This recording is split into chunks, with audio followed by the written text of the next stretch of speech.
We have 225 native villages in Alaska. Typically as Seventh-day Adventists, we've been working in 7 or 8 of these villages. They're very isolated. They vary from a few hundred people living in them to over 1,000.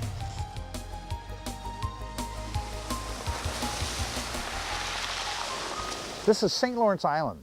St. Lawrence Island, the western tip, lies about 35 miles off the coast of Siberia, up here in the Bering Sea. This little village that I'm on is the village of Savunga. The village of Savunga is built on tundra, and this tundra moves with the village. This originally was a reindeer station that has moved in, changed now into a village of about 600 to 700 people. As you can see, this most of the village is covered with these sidewalks where you stay above the tundra and keep from getting your feet wet, I guess.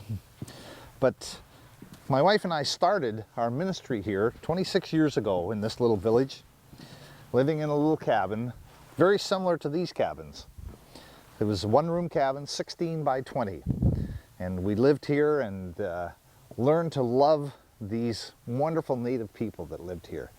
My story could also be your story if the Lord is so working upon your heart. I have no schooling didn't attend a seminary. I am following Pastor Leon, who had been here just about 8 years. I'm following him. We're just getting ready to land here in Savunga, and we're on our way to my Savunga church, one of the 2 I have on St. Lawrence Island. It has 20 members, has a village of 500 people. Come along. We're headed for church. This is the way we go to church, in Savunga. Come along, and if you feel real young, you might like to go to church like this.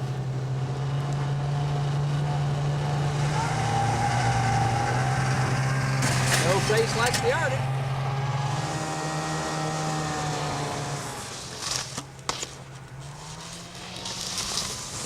Can you believe a 6-foot drift in front of my church door? What we really need, though, is more of a presence. I'm only able to come out every other weekend and sometimes less than that. It'd be wonderful if we had someone, a retired couple, a student missionary, a task force worker who could stay right here in the village and give it that kind of support that would help it to grow. And we really need that kind of assistance. We have this hope that burns within our hearts. And folks, I think one of the things that we're struggling with here in the village is that I'm only able to come once every other weekend or so, and I need to be here a lot more often than that. We need a presence that is continual here in Savunga. We'd love to see a task force worker, a volunteer, even a retired couple that could come and spend a couple of years right here with the people in Savunga. We do have quite a nice little parsonage here in Savunga. We have repainted the whole inside. Come and I'll show you a little bit of the place. We have a kitchen here that's with running water now. We just got the running water and sewer. An adequate kitchen. It's supplied with dishes and a nice gas stove, refrigerator, microwave. Down the line here we have a bathroom on the right. Get some light on the subject here. And the bathroom has a shower. We've just put in a new mirrors and new appliances, a toilet and shower. Really quite adequate. The pantry off on the left. We have 2 bedrooms, one which we have with a twin bed in it, and we have another one here with a full-size bed. And closets, adequate closets in each. And there's lots of storage upstairs. When my Vacation Bible School kids come to help us with Vacation Bible School, we sleep a lot of them right upstairs. This has a pull-down stairway, and as you can see, it's nicely painted up there as well. So we're really quite comfortable here in our island home. Love to have some of you come and help us. And we're looking for people that would be willing to be a task force worker, to be someone that would have the interest of working with Native folk in the villages, It's kind of an overseas work, if you want to call overbearing seas overseas work. You might be a Bible worker now. Maybe you're doing something for the Lord, but maybe the Lord says there's got to be something more to life than what you're doing.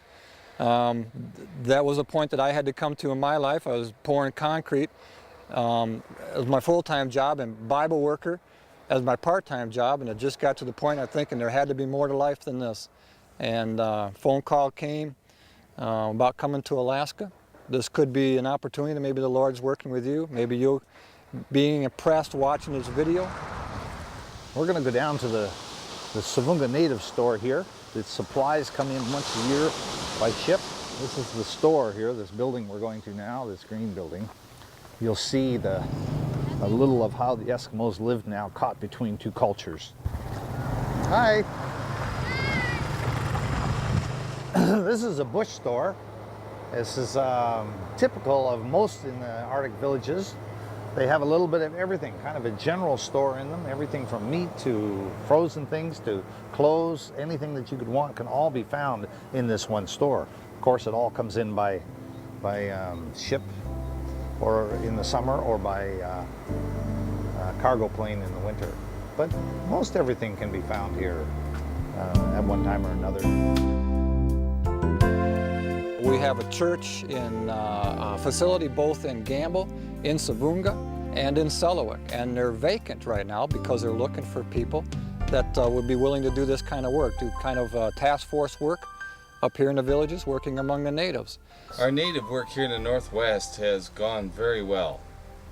Up here in Alaska, it's slowed a bit these last couple of years. We're in desperate need of personnel right now, but our churches are still intact. Churches where at least 50% of the membership are native.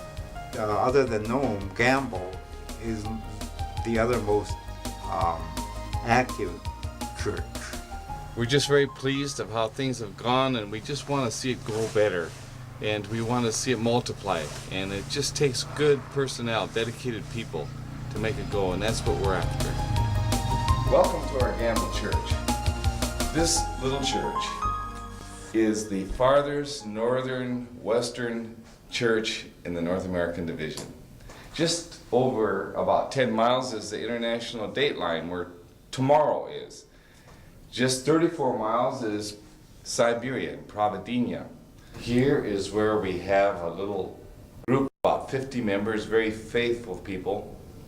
Native people who have relatives and friends just across the ice here that they want to reach out to. I've been a head deacon, but I'm the only deacon there is. This is a four-wheeler, all-terrain vehicle four-wheeler, 4x4 these days because all four wheels are driving. That's almost the only way you can get around in the summer and winter sometimes. This is the best mode of transportation here in Gamble. As a surprise, they built an apartment. Running water, as you can see, with a garbage disposal. You can hear hot and cold water, a refrigerator, and then propane stove, and a pantry.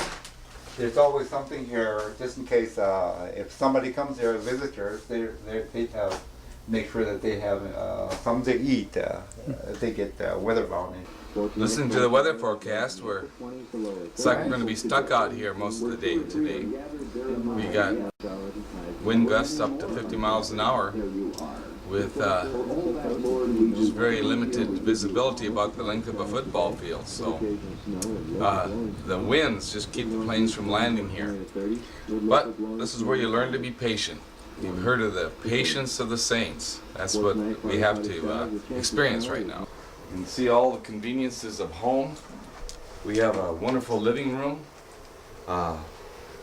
view out here towards the airport, a lovely bedroom here. It's just a lovely apartment for two, and you can see a little workspace here for computer, telephone, copier. You can see we got washer and dryer here, just uptown.